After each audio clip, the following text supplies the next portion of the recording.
It's time for Did You Watch It? How does this show work? We watch what we like, we talk about what we watched, and maybe you'll like what you hear. I'm Liz. And I'm Neil. Last night, we watched episode 6 of The Amazing Race, season 24. The show aired on Sunday, March 30th, 2014. Here's what we thought about it.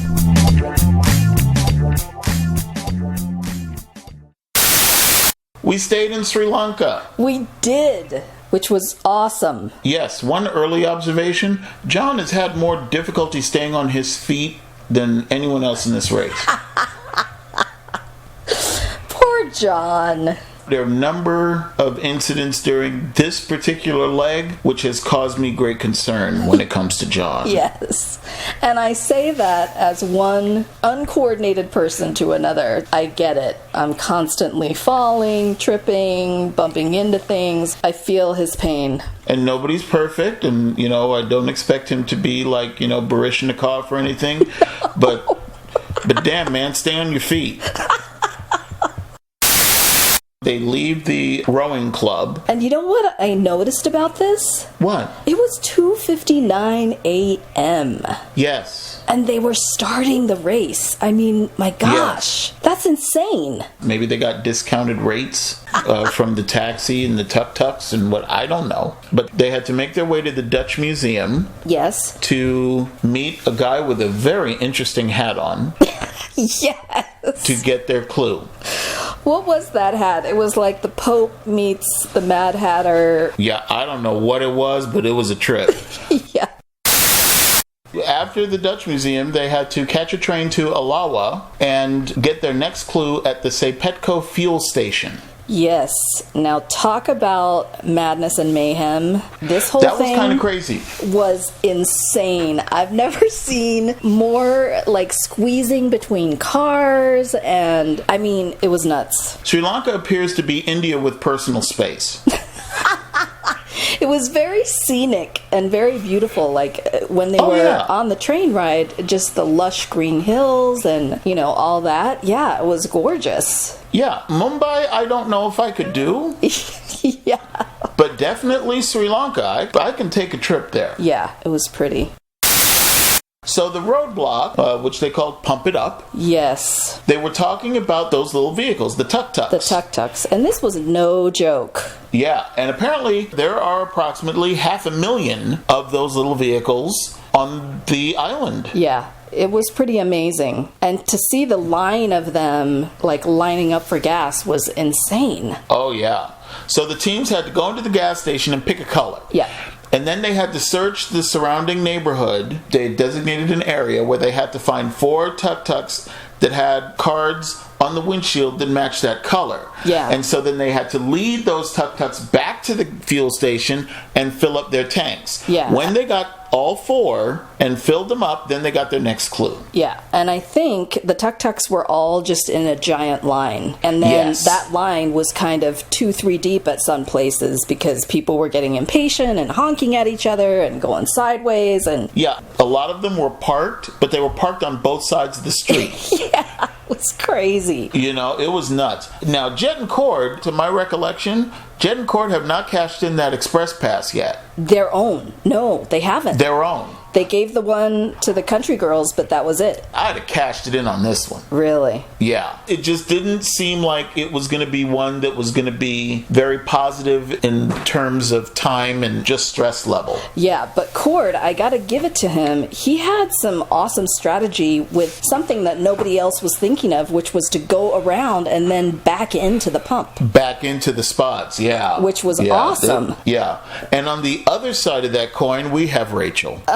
I felt really bad for her during this show and during this particular segment. Okay, so what happened with Rachel was she chose the color green, of course, because Brendan and Rachel happen to be all green. Yes, green team. Yeah, that's their team color, so she chose green. So rather than looking for the little cards on the windshields, she got green tuk-tuks. Well, the thing was, she didn't read and understand the clue. She just read the part about picking a color, and then she picked the color, and then for whatever reason, it just didn't click. I just felt terrible for her, because she was just getting smashed in between the tuk-tuks and like pushing people off of her, and God. And to make matters worse, there were only 2 gas pumps that were eligible for the teams to use. Yeah, it was nuts. There was like gas being thrown on people and like pumps slung over the top of cars, and I was absolutely expecting Rachel to be this show's grenade. I was, but I gotta tell you again, she held it together. She held it together, and I was kind of feeling for them. I know. It's like the winds are shifting. Right? I was kind of rooting for them. Yeah, on my part, it's like, it's not like a full-on embrace, but no. They get the one shoulder hug. Did you notice that Brendan is now wearing a sequin headband? No, I didn't. He is. What is going on? Yeah, I truly must have totally blocked that from my vision, acknowledgement. It's like, no, dog, you're not, no. Yeah. It was kind of tied around him in a knot, but it was still there, and I thought, oh, Lord. I just wouldn't let myself see that. Props to Dave for demonstrating and reinforcing that just because you have an AARP card, that don't mean that you can't throw down with the big dogs. Right? He was on... He was on it. Oh, he was big balling. He had his system. Oh my gracious. He was like, you come over here, I'm going to get you in line. It was pretty impressive. Did you see Big Easy just picking up the tuk-tuks and literally moving them? Big Easy needs to take some time off from the Globetrotters and start training for Rio in 2016. Gosh. See, he's like picking up the tuk-tuks. Did you see him throw his backpack to flight time? Yes! It was like... I mean, dang, man. That was really far, too. Yeah, I couldn't believe that. Big Easy, going for the gold. Exactly. In that spirit, the Globetrotters came in first. Yes. Left the roadblock first, and then the Afghanimals close behind. Yes. With the thank you, which totally cracks me up every time. Oh, yeah, exactly. And Jessica and John finished third. I'll put money on this. Jessica had a talk with that boy during the rest period, okay? Yeah. Because she's been carrying him since they left UCLA. She has. Okay, that leads me to another comment that he made later on in the show, which we'll get to, but for some reason I think he's still not understanding that he's not really pulling his weight like she is. He absolutely doesn't get it. It's like, come on, John, get it together. That would just totally... Poor Jessica. I mean, that would frustrate me to no end. Yeah. Are they engaged or are they married? No, I think they're engaged. I'd rethink that thing. After they did the roadblock, they took another train to Rambakana, and then they rode a tuk-tuk to the Millennium Elephant Foundation to do the detour. Yes, and this place was so cool. Oh, it was very cool, and finally, some folks got dirty. Yes! Yeah, when they got to the detour, they had a choice between trunk and sheets. In trunk, the elephants and the teams had to carry 3 logs each and load them into a truck. When they got 6 logs into the truck, then they got their clue. Yes. That was quite impressive. I was like, wow. Well, the Elephant Foundation, first of all, was just amazing to see that many elephants in one place. Mm-hmm. But then to see the working elephants and how they had them do all of that stuff, and they were so smart and they knew exactly what to do, and it was pretty cool.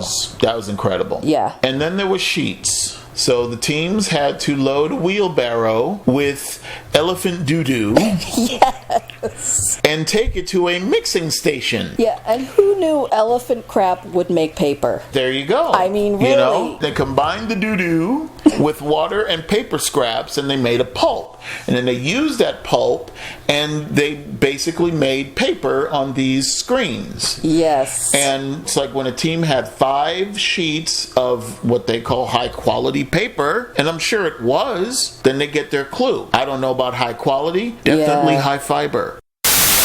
Just seeing these teams just go for it, and Flight Time just put his hands all in it, and I mean even it was so funny because only 4 teams at a time could do trunk. Yeah. So if you were too slow, you got stuck with the pile of sheets. So the stragglers in this case were the Globetrotters, Caroline and Jennifer, and Brendan and Rachel. Yes. Yeah, so props to the Globetrotters for multitasking. I gotta tell you, flight time cracked me up during this leg. How cool was it that they were able to work on their passing drills while they were dealing with the elephant poop? That one part when he was just shaking his ass in front of that poor shy Sri Lankan girl. Oh, that was funny. Oh my God. That was funny. I was just dying. Oh, he was fun with it. He was fun with it. Gosh. I am really enjoying them. Yeah, once again, Rachel is not playing this time around because she was all in there with her hands. She was. Mixing the stuff while Caroline and Jennifer were stirring it around like crap chowder. Predictably, the Cowboys finished first because they didn't have any problem getting the knots right with the chains. It was like a well-oiled machine. Those guys just went for it and did it quickly and did it right the first time. I mean, I'm just so impressed with them. They're very cool. They're pros. And Afghanimals came in second. Jessica John again, third place. Yep, surprising. Jessica putting a foot in John's ass, man. It's like... Well, this is the part where he made a comment just saying, you know, Jessica's really pulling her weight. And I thought, are you kidding me? Pulling her weight? She's pulling her weight and your weight. Looking like Shaggy. I mean, when she was lugging that log around, I thought, oh my gosh. Yeah. How is she doing it? Yeah. Country came in last. They actually left. Took them a while to figure out because the Globetrotters got it pretty quickly. But Brennan and Rachel and Caroline and Jennifer didn't get the whole mechanics of the fact that they had to squeeze the liquid out of the paper before it would set. Yeah. They kept having to do stuff over because there were bubbles. The bubbles, yeah. But it was made with elephant poop. Those are just fart remnants. Once they were done with that, then they had to take a taxi to the Ambapusa Heritage Rest House, and they had to listen for the wise man sitting in a tree, playing a flute. Yeah. Or a recorder, or something of that nature. And it's like, okay, this is one of the weirdest stops that I have seen in quite some time on the race. Really? Well, because they really didn't do anything here. No. It was just kind of take a seat and listen to the old man play the flute. Well, maybe it was trying to give them a little bit of a break because the rest of it had been so exhausting. Well, because Caroline, had poop all over her breastages, so... I saw that. Oh, my gosh. Didn't you want to just you got poop there. Yeah. There's poop there. There's poop there. You gotta take that poop off. It took a while. She eventually got it off, but yeah. They got done with that, and then they had to take the taxi to Mount Livinia Hotel, to the Hotel Beach. And this for the pit stop. Taxi ride was seriously competitive. Oh, Jamal. It's the Cowboys versus the Indians. Oh my God, the Afghanimals and the Cowboys. Hilarity. Yes. That was crazy. It was very fun to watch. I was getting sweaty just trying to figure out who was going to make it. It was that close. Oh, nice. Yeah, it was pretty intense. Yeah. So it ended in a foot race, a literal foot race to the pit stop. The Afghanimals ended up arriving at the pit stop first. The Cowboys came in second, which leads me to the simple equation of beach plus cowboy boots equals second place.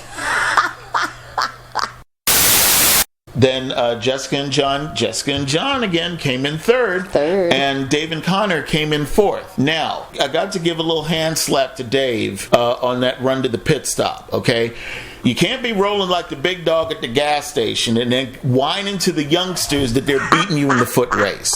Consistency, that's all I ask. Didn't you feel bad for him, though? I totally did. No, I didn't feel bad for him. Oh, it was at the very end, and he was just giving it all he got. I understand, and you know what? I probably would have felt bad for him if he didn't say anything. But the fact that he was saying, okay, well, fine, beat the old man. Really? Oh. That was wrong. In principle, you had a problem with it. Yeah. I gotcha. Yeah, I'm sorry. It's be consistent. Yeah. If you're going to carry the old man card, carry it all the way through. Exactly. Be consistent with your whining. Absolutely. It's only considerate. It was really down to the wire on this one. Oh my gosh. Yeah, the Globetrotters managed to come in sixth. Caroline and Jennifer finished seventh. But this was a non-elimination leg, so they will have a speed bump to look forward to on the next leg. Yes. And Phil Cohen, shame on you for teasing the blondes in such a manner. Teasing them about what? When he was just like, sadly, I have to inform you, you are in last place. But the good thing is, this is an elimination round. Well, I mean, my goodness, it's like, Phil actually sounded like he was happy that it was a non-elimination round. He was. It was like, wow. I know, he was so animated. That's what I mean. He was so sad about them being last, and then he was so happy that it was a non-elimination round. Yeah, gone Phil. Gone Phil. Is taking it to the next level. And I had to agree with Caroline and Jennifer because I don't think they made any real mistakes on this leg. No. But it's just the competition is so fierce. Exactly. That everything gets magnified that much more, so you have to be on your game. Yeah. I respected what they said when they were giving everybody props and said, this is not like the last time. We're with a group of all-stars. These guys are the top of the top, the best of the best, and nobody is really making mistakes. So exactly. It's really anybody's game, as we've been saying, and just kind of a crapshoot as to who's last. Once again, we've probably gotten the dirty out of the way. Yeah. Next, it's going to be eating something nasty. I would suggest to Caroline a little bit higher collar. Protect the girls at all cost. Just saying. Because when you're eating something nasty, you don't want to show any cleavage? Well, no. You don't want it all over your stuff. Yeah. Ugh. Yeah, exactly. Gross. Elephant poop is bad enough. Yeah, right. I don't care if it's like, now paper. Seriously. It was still poop. That was distracting. Yeah, because I just couldn't take my eyes off of it. I know. Please, there's poop there. Can you just get it? And it must have been a cold day. Oh, God. Are you serious? Neil! Little chilly. Really? It was slightly overcast. Oh, my God. Now that we've gotten the dirty out of the way, next week it's going to be about eating something. Yeah, I guess. I'm bracing myself. I don't do well with that. That's our time for today. You can follow us on Twitter at @did_watch it. You can also find us at iTunes. Let us know what you think. Thank you for listening.